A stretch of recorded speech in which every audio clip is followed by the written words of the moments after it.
Hello and welcome to this new edition of World Insight, 30 minutes of news and analysis on all the headline stories that count. I'm James Chan, our main studio is here in Beijing. Let's take now for our first story, and it takes us to Honduras. Well, of course, we all remember last summer's coup in this small American country that blew up into an international incident. Earlier this month, though, an American-backed deal failed to form a unity government. Now, with de facto leader Roberto Micheletti briefly stepping aside and ousted President Manuel Zelaya holed up in the Brazilian embassy, 4.5 million ordinary Hondurans are heading to the polls this weekend. Will this election ease the pain created by months of political crisis? We find out now in our first story.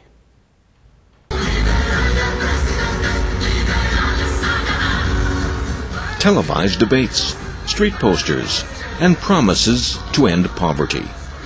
Days ahead of the election, this is all that Hondurans see, but very few believe. 34-year-old Elmer Mendoza is a father of 3. He says many like him have had the rug pulled out from under them. The crisis has directly affected us, seeing as we live by providing transportation for foreigners and they are no longer visiting our city or our country.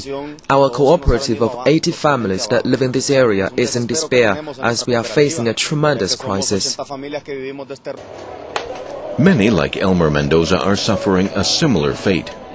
Since the coup toppled Manuel Zelaya in June, foreign aid has been scared away and cargo shipments have been disrupted. Sadly, this has gone to a political level. If the situation keeps us in the red, the entire capital, Tegucigalpa, we are in a crisis beyond what we understand, and people are hurting on a national level.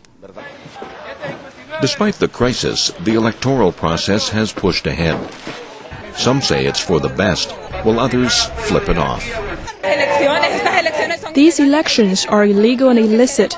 What we want is a constituency led by Zelaya for whatever time he is entitled, and then followed by elections in which we have participation. Zelaya returned to Honduras in September, but he is barred from running again. But in the meantime, it's either President Zelaya or President Micheletti. The road to any reconciliation seems a dead end. Last month, a deal aimed at ending the country's crisis failed after the interim leader announced a government without Zelaya's participation. Approximately 300 Zelaya supporters demonstrated against the move and the upcoming presidential elections. The protest coincided with the resignation of a number of like-minded candidates. The president of the Honduran people is in prison, and yesterday the de facto president took a 6-day rest before the elections, which cannot be trusted. For this reason, I come here today with a lot of dignity, with love for my party and my country, to resign. Despite their war of words, the two men are not that different. They belong to the same middle class and come from the same center-right Liberal Party. Micheletti was the president of the National Congress under the Zelaya government until the military coup, and he argued that the coup was a legal response to Zelaya's attempts to hold on to power by rewriting the Constitution. What he was trying to achieve really was a re-election for himself, because the aim simply was a re-election, or in any case, to create a new constitution. But a Chinese analyst sees deeper concerns. Honduras has recently emerged as a proxy for the interests of both the left-wingers and conservatives. With subsidized oil, Venezuela is drawing Zelaya closer to its leftist alliance, the Bolivarian Alternative for the Americas. That is the concern for Honduran middle classes that supported Zelaya the first time around. Elected in 2006, Manuel Zelaya is a rancher who favors a cowboy hat and boots. He has the support of labor unions and the poor. But the middle class and the wealthy business community fear he wants to introduce Hugo Chavez's brand of socialist populism. Last year, Zelaya announced Honduras was joining the ALBA trade bloc of Chavez-friendly nations. The fear is revealed in an anonymous ad campaign. tu familia. Vos decidís. You decide, and Chavez or you. The implication is the country would fall under Chavez's influence if Zelaya continues to rule. Honduran politics is largely led by the Liberal Party and the National Party, and their presidential candidates, Elvin Santos and Porfirio Pepe Lobo, are taking the lead in pre-election polls. 46-year-old Santos is a construction magnate. He's been vice president under the Zelaya administration. But now the candidate has distanced himself from Zelaya's leftist rhetoric.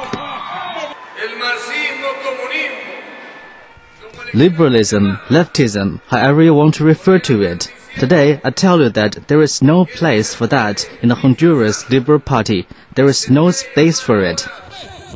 His main rival, Lobo, lost to Zelaya in the 2005 election.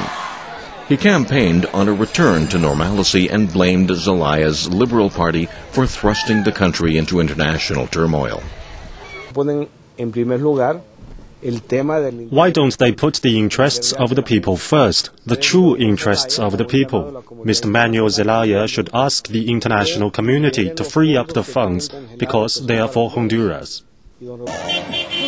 Now, an established two-party system is giving way to a far more polarizing class divide.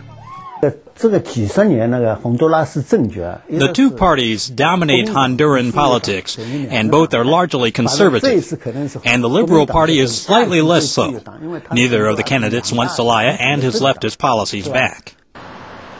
And the same class divide has seemingly changed U.S. attitudes toward the election. When the coup took place in June, President Barack Obama, like many other leaders in the Americas, lined up behind Zelaya. We believe that the coup was not legal and that President Zelaya remains the president of Honduras, the democratically elected president there.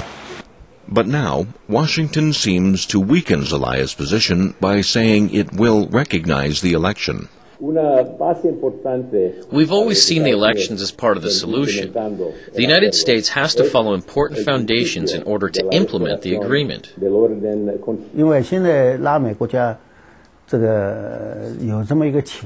To a certain degree, pressures from within and without are pushing Honduras's leftist movement to an end. This could be a turning point in Latin America's leftist movement. Fidel Castro predicted that in the coming years, right-wing parties may take control over 6 more South American countries, and the struggle could be hard. For a crisis that has been dragging on for months, a quick solution may not be all that bad. In this poor neighborhood in Tegucigalpa, Hondurans are going hungry, and their sick children cannot get medicine. International donors cut off aid after the coup. In the face of hunger and death, politics becomes less important. This Zelaya backer supports sanctions, but is determined to keep her soup kitchen open. People are looking for food because of the crisis. That's what I think.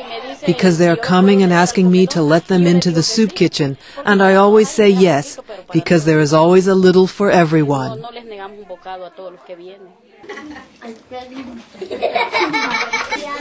But sharing power is nothing like sharing food. At the end of the day, it's always the winner who gets all, and the loser, well, it's the ordinary people who pay the price. In Honduras, a quick solution is hard to find. The election could be just a start, and once it's over, lawmakers will decide on December 2nd whether to reinstate Manuel Zelaya till the next president takes office in January. More importantly, the new president will have to find new ways for global recognition and to unfreeze international aid. Time is running out, not just for the president, but for the people who are struggling to survive.